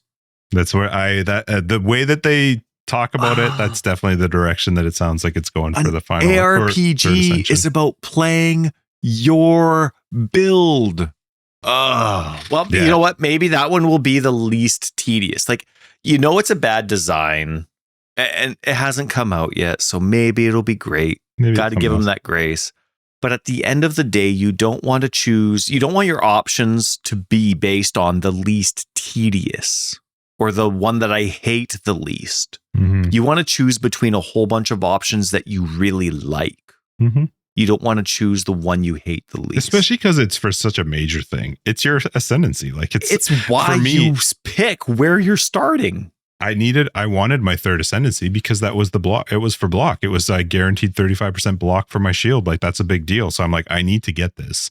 But for your third ascension, you can't do the third ascension through the other one, the whatever you're talking about. Like the only it doesn't make any sense. When you do the first one that you were talking about, it's the green drop that you can just repeat as many times as you want, but you only have to do 3 rooms and then you fight the boss. But yet, as you progress through the game, you get more of those drops that are like 7 trials or whatever. But you can only do your third ascension once you have the 10 trial section, which means I had to go and do Trial of the Secuma because those were the only drops that said they would give me the ascendancy points for my third ascension. Yeah, that's right. I guess that's a very important part of their balance process now, hey? Yeah, well, let me tell you, that third ascension was rough. that was 3 floors of thorns and blocking. Thankfully, I had good runes you or don't get whatever they're it called. with 2 floors? If you've done Trials of 2, Chaos, you don't get it on the second? No, you have to do 3. Yeah, I got to do the third one. There's 4 in total, but you got to do 3. So yeah, it was not fun. I was going to ask you, because I mean, we're actually going long, but whatever. Have you played with trade at all? No, I'm not touching trade until... So the trade market that they've added in the pause menu is pretty cool. Like it basically gives you the full search functionality of the website, and it works great. It's really good. And you unlock the merchant stuff in Act 4, so you can start using them. I have them. I'm struggling with it. I think it's a really, really cool feature, that they've done. But it's a bit tedious to list stuff because you can't just list a whole tab at like 1x or 1c or whatever and just throw stuff in there. You got to manually price everything. I get it though. Otherwise your market's just full of stupid shit. Well, it already is though. It's no different. It shows up on the exact same spot. If I go and search, so that's one of the things that's a bit of a struggle is if I search in the pause menu, the only things I see in the pause menu are things that are on the merchant tabs where I can just go straight to the person's hideout and buy it. And the function works great, but that's all I'm seeing. However, if I go on the website and search, I see all the stuff that people have listed in the premium stash tabs, but I also see all the stuff that people have listed in the trade merchant tabs. Yep. So it is better for me to go onto the website because I will find something typically for a better price than if I do it the other way. Yeah. It's just tough because you have to consider spam, right? Like, how's it different though? I don't understand. Because not everybody plays as respectfully as you, right? Like you will just have people that have their, okay, this is my premium tab. Everything that I found in this map is going in here. How is that different though? Because you have all this stuff that people aren't manually putting effort into pricing. So you have no matter what crap falls showing into a premium tab, and then that's what's showing up on the store. But that shows no matter what. Like that's what I don't understand. If I because you're talking about how you're filtering. Well, because you can filter through all the stuff. But what I'm saying is right now, it is more efficient for me to find what I want and to make sure I'm getting it for the best price to go onto the website still, because that's where it will show me the premium tabs plus the merchant tabs. If I only go in game and search through that function, which their trade function works great, the problem is I'm only seeing the merchant stuff. So there's a good chance I'm paying more than if I went through the website. And if I go through the website, like kudos to them. If I'm in game and I go to the website and I find the item, there's a button that teleports me to their hideout in game. Like I click it on my browser and my game takes me to that person's hideout. That's and cool. like their function for the trade works great. When I go to the hideout, I don't have to do anything. It instantly pops up, purple box around the one I want. I can buy it. I can look around their other stuff, but I'm done. I don't have to search for it in the item. That's why I don't see the difference. If like my hope is that they just move away from the premium stash tabs and only do the merchant tabs, and then the search works the same whether I'm in game or I'm on the browser, because right now it doesn't. It is odd to have both. If you're GGG, do you care about how much garbage is for sale? But it's already for sale. And no, they don't care because that's the player base. I'm asking you as a GGG decision maker. Nope. Does it cost you a lot to have all that extra crap for sale online? No, and it's already for sale. Nope. No, it doesn't. And the only difference that I can see is that if I buy through the merchant way, I have to spend gold. Okay, just make everything work that way and trade. It's a nominal amount. It's who cares? I paid 20,000 for buying an item in endgame. I'm like, what difference does it make? That's fine to me. I just feel like it's too bad because it's taking me out of the game. Like their search function in the trade market when you go to it is good. It's still missing some functionality that you get from the website, but I'm assuming that will come with time and they'll eventually get that filtering working the same as the website. But it just sucks that you're only seeing the stuff that are in merchant tabs. Whereas if I go onto the website, I get to see premium stash tabs as well as merchant. It doesn't make any sense for me to stay in game and use the trade market, but it's definitely going in a cool direction and it works great. Like I actually really like it. I like that I can put stuff up for sale.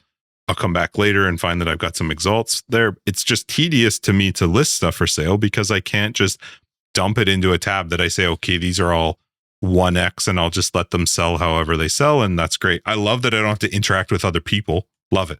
Like, let me put it up for sale and let somebody just buy it and I never have to get a message from them. I love how much we don't like people, but we have a podcast for people. No. The only reason for me to have a podcast is for people. Nah. Yeah, these two right here. That's it. Yeah, we keep it offline if that was the case. We do it just for fun. I was going to quickly bring up end game changes because I've played through it and done it. Yeah, please do.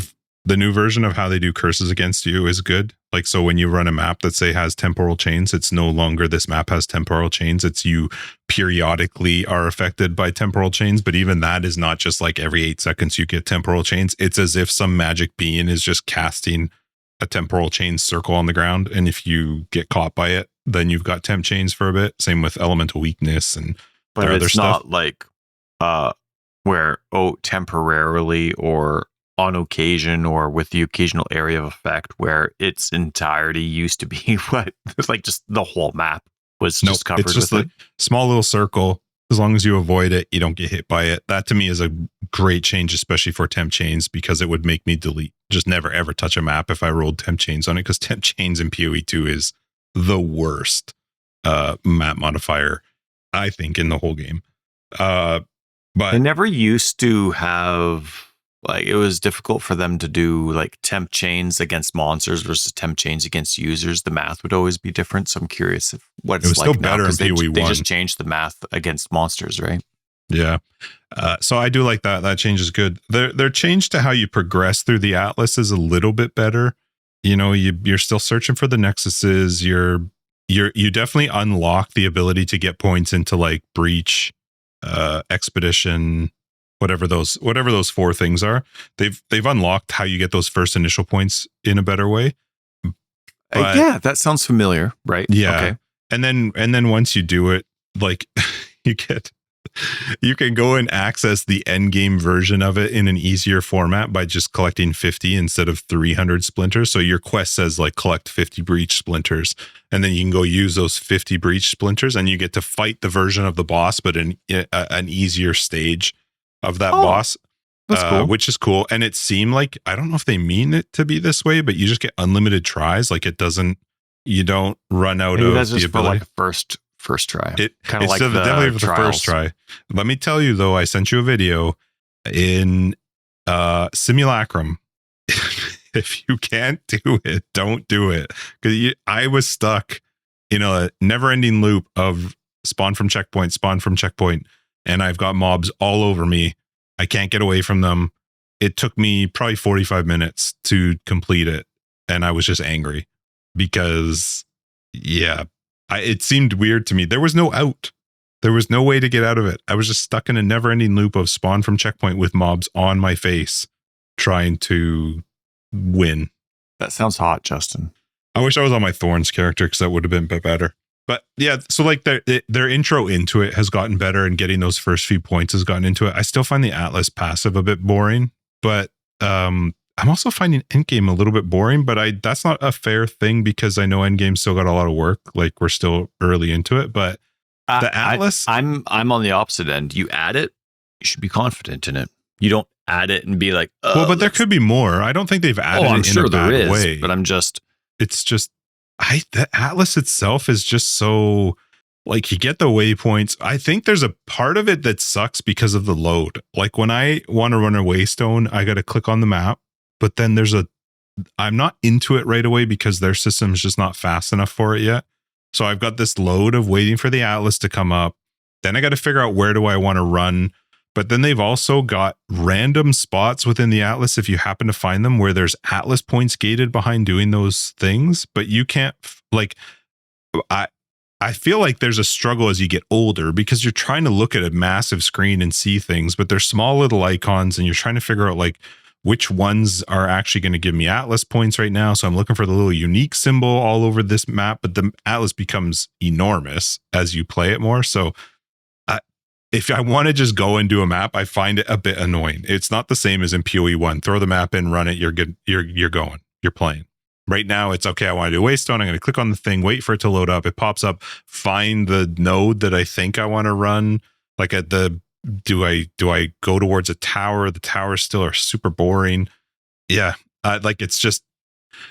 I know it's not at any current version of being finished, so no, but it's tough to see, and it's not like it's important to us because they'll figure it out. But they had quite the identity with how the previous mapping system worked, right?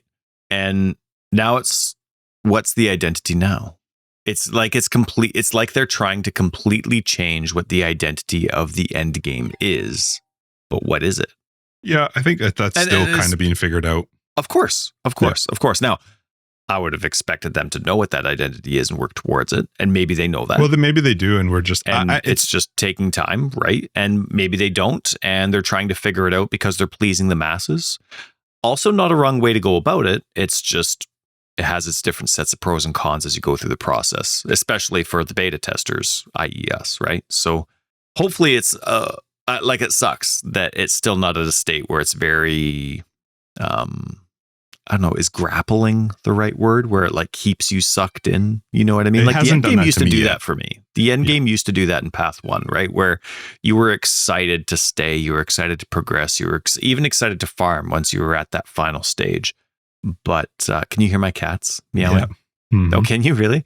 Mm-hmm. Okay, I couldn't tell how loud it was, but I'm excited to see what people think of Path 2's endgame once they've like really solidified the balance between motivation and progress. Does that make sense? Yep. I haven't figured it out yet. It's not that I don't like it. It's just I find I get bored of it because I don't really. It's just tedious to run a map, I find, and then you could run into a zone that's huge. So now, go ahead. No, I thought you were done. I didn't mean to interrupt. I am. Okay.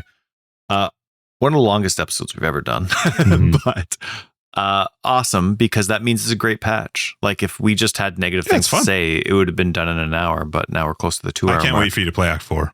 Yeah, I'm excited for it. I'm excited to get into Endgame too because my build's actually capable now to the point where I'm already theory crafting something that's completely different because that's the exciting part about these games is you have this idea and it's working. It's like, okay, sweet. Well, what can I do for this and this and this? And then all of a sudden that small path takes you to something that unintentionally needs a complete respec because, you know, you're removing a whole theme, you know what I mean? And it requires either a ton of gold or creating a new character. And I am really excited to progress through it all. And even like the small little change that they made, like mana costs for spells and minions and curses, it all changed so dramatically that I don't have a lot of mana recovery yet and mana flasks are sufficient.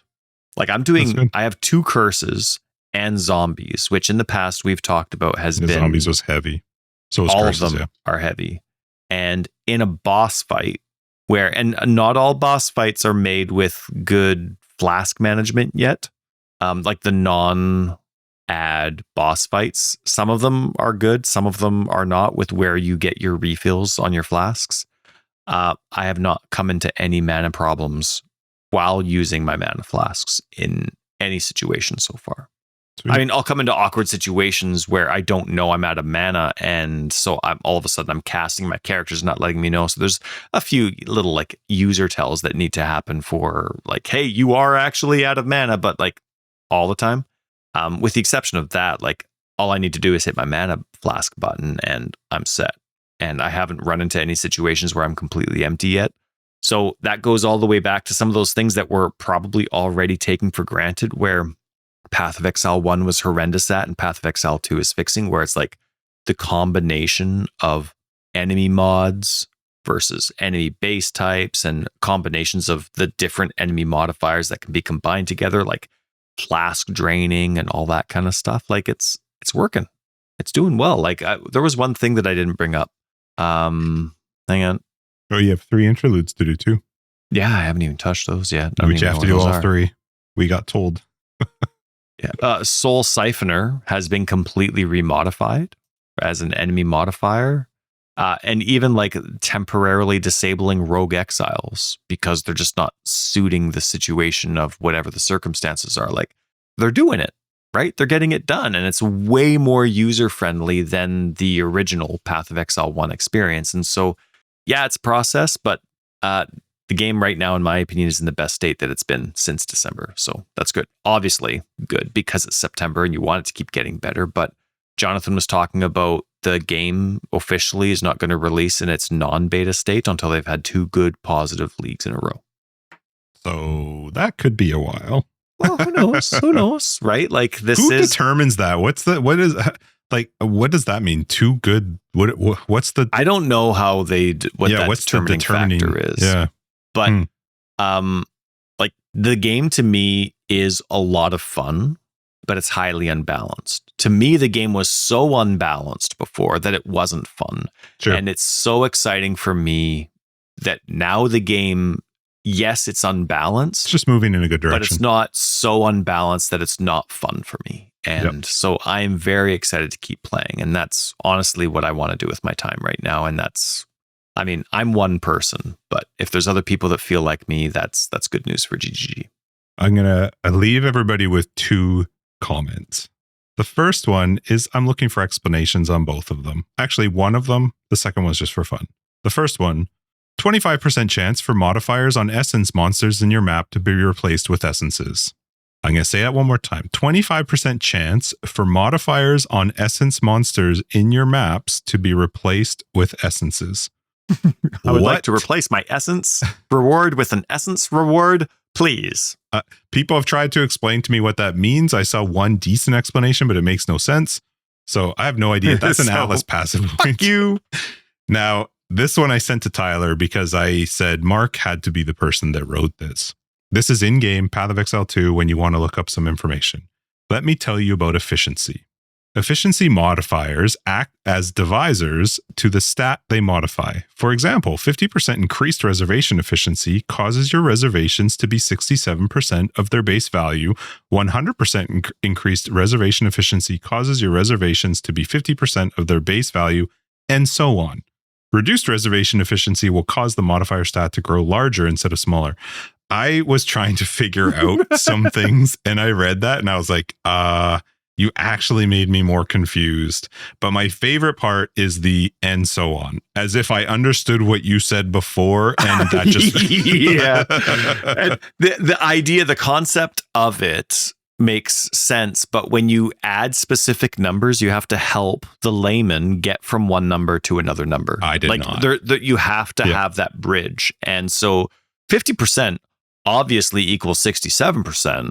When I read that, I was like, no, it doesn't. You have to, like, yeah, that's not how my math works. When you say it's 50% reduced, that just means half. That's what it means to me. And I get, so like, much. I spent this whole week in my spreadsheet figuring out how my temporal change was at 18% when I had this kind of efficiency and I have 50% reduced efficiency against uniques, but then 50% reduced slow against techniques. Like I spent like a huge portion of my time getting ready to say like, hey guys, your math doesn't work.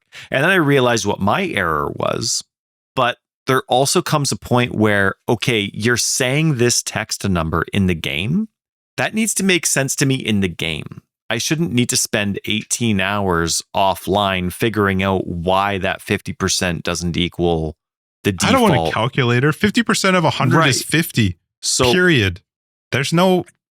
Right. So like when they're talking about numbers in the game, those numbers need to reflect what makes sense to me. Right. So it's going to sound weird, but if 50%, like, so they have the increased versus more, right? Where it's like you multiply the default value by this percentage, and then you multiply that total by this percentage. That makes sense if you already know it exists. But the number that you show the user should ignore what the equation does and tell the user what the total is going to be. So yes, that aspect of less or more might be 50%, but you need to show the user that this is what it's going to equal. Like users, for the sake of theory crafting in game, if you want users to be able to not rely on guides, just want to use guides but not need a guide, users need to be able to do math in their head. Even just the basics, even if it's like, oh shoot, that's 53 or 47% instead of 50%. Okay, fine, that's good enough. But if 50% equals 18% or 67%, you're like, why are you showing me numbers at all? Just say greater, a little bit more, slightly more. Like it. Don't show me numbers if the numbers don't add up. And I get that the numbers add up in the background, but unless you're going to show me what that background is, like just make it user friendly, right? So I hear you, is my point. I was completely confused through almost everything you said there because I don't want to do math. I don't want it. And all I was trying to do was I was doing the abyssal thing where I threw a thing into a pit. And I got 3 options and I read something percent efficiency of skills attacks. And I was like, oh, okay, well, how will that work? And then I read that. I was like, fuck that. I'm not picking that one. I don't know what that means. Like, when you're explaining it, it needs to make sense at the end of it. And so for me, for example, with my curse math, I was trying to figure out why my reduction was equaling 18% when I was supposed to be doing 47 for 49%. Right. It should have been around like the 24, 25% mark, but my unique bosses were 18% less. And I forgot that not only is there a unique reduction, right? Like curses are 50% reduced against unique enemies, but there's also, because I was doing temporal chains, there's a slow reduction and there's a slow reduction of 50% as well. But because that's not all just stipulated in the game, and I can't just go to my advanced info and find out, I can only pause the game and find out my information against uniques. Everything else, like I can't pause the game and find out stuff against rares or magic enemies. So I absolutely love that they are actually explaining this stuff in game. I love it. It is awesome. But when you get there, it needs to make sense to me. Well, explain it to me like I'm the reason you're explaining it. So you have to get. It sucks because once you cross that bridge of explaining things, now it needs to make sense. So like now, eventually I got it because I realized there was 2 quote unquote more multiplications to make instead of just 1, right? As opposed to just the increases and the 1 more. But still, like it took me a lot of offline time to figure out why my 47% temporal chains equaled 18%. And it shouldn't. I should just be able to find that in the game. Yeah, I agree with you. The stuff that they're showing in game is great. It's just some of it, I'm an idiot and can't understand what they mean and so on. So. But that's the point of explaining it. It's to us. It's not to them. It needs to make sense to us. I'm sure it makes sense to somebody. So hopefully somebody will be like, well, actually, I can give you the math. My spreadsheet's like up to date now, man. Like after I figured that equation out, I said, screw you, PoE. I am making this work. And it is, my whole build revolves around it. So the math better be right. Because the last time I posted and Mark responded about my math was totally wrong. Yeah, you don't want to do that again. Nope. I wish I could see what the options were. But the thing was, when I'm trying to make a choice between 3 options and you say 8% increased efficiency of attacks, it's cool. That will be a modifier. I don't know what that means. I know that it's going to make the cost of my attack be better, but like, I already know that 8% is not really 8%. It's some magical something that I have to figure out the rest of it for. Right. Same thing applies to exposure. There's tons of like increased exposure efficiency on the tree. Can you somewhere show me what that would be when I'm highlighting the node on the tree? That would be great. Right? Does my 25% turn to 28%? Or does my 20% turn to 28? Does my 25 turn to 30? What do you do for me? Like that extra numbers.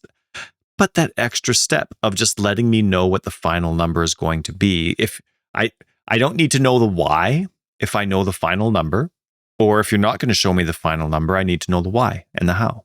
Right? You got to pick which one you're going to do. Otherwise, there's no point in explaining it. Just let me kill monsters. Okay. Word. Just let me smash things. All right, sweet. Let's wrap this up. Forever Exiled 309. Justin AK tags. Tyler Record of Days. Patrons will catch you in After Dark. Everybody else, we'll see you next week in 310. Hopefully you're enjoying Rise of the Abyssal, right? Abyssal Secrets of the Mercenary. I don't know. What was this one? I want to know what people think of Act 4 because I'm excited to hear your thoughts on it because I really, really liked Act 4. Well, I just spent 8 hours like going through the drained water. Oh my God, dude, that's not been made better. That zone is awful. And then I just spent another 8 hours in the area after that, now that I finally drained the water. Yeah, when you go downstairs. I killed the fat cannibal. Just wants to who bathe somehow with you. had an idol within itself that will allow me obviously. access to Doriani. Oh, so you just have to go to the fire person and then you're... I don't know. Oh, you still got a minute. You still got I thought I was there like you're hours and hours ago. I keep forgetting what's in between, so I have no idea how much time you I got have the left. fire person, the viper person. I'm hoping to have experienced some of Act 4 within a week. I don't know how GGG would take that if they want to take that for what it's worth. I'm having a great time. All right, see ya. There's an awkward silence. I am having a great time. I am having a great time. Too. It's nice to actually level past Act 1. Please still fix Act 1 with Minions GG, but I am having a great time. Like when I'm sitting down to play Path of Exile, sure, there's the typical grumbling, but I get that it's beta. I am loving it. Like I am having a really good time, and this is an easy game to recommend as long as people know it's beta. If I had our music to the end of this, we may have just talked through all of Camille's song. We may have gone through the entire Crusader song, which we're still using because it's the best. And now we're into Okay, bye. Bye. Again. Still.